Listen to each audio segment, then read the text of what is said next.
Hello guys, আমি আজকে মেলায় যাব, তো ভাবলাম আমি তাড়াতাড়ি সাজছি।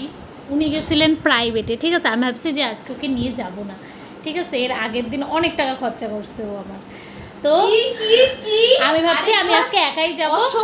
তারপরে বেরোনোর খরচ করি বেরোনোর কি আমি এখন বেরোবো, দেখি উনি আইসে বাবা আইসে দাঁড়া আমি একাই যাইতে পারি না, থাক, কোনো ছেলে এসে যদি উঠায় নেয়।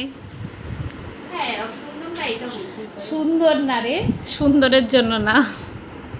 তাড়াতাড়ি কর, ঢং করবি না, তাড়াতাড়ি কর। কিছু নিলে কারো বাড়ির থেকে বইলে নিবি, ঠিক আছে। এটা মানে ঠান্ডাই হয়ে গেছে না, ওই ঠিক আছে যা। এই দেখো গাইস, এই ল্যাস দেখে কিন্তু কেউ ক্রাশ খাবা না, এগুলো সব ফেক। যা যা দেখতেছে এখন সব কারুকার্যি করতেছে। আকাশের অবস্থা দেখো গাইস, এই দেখো কালো কুচকুচা। তোর জুতা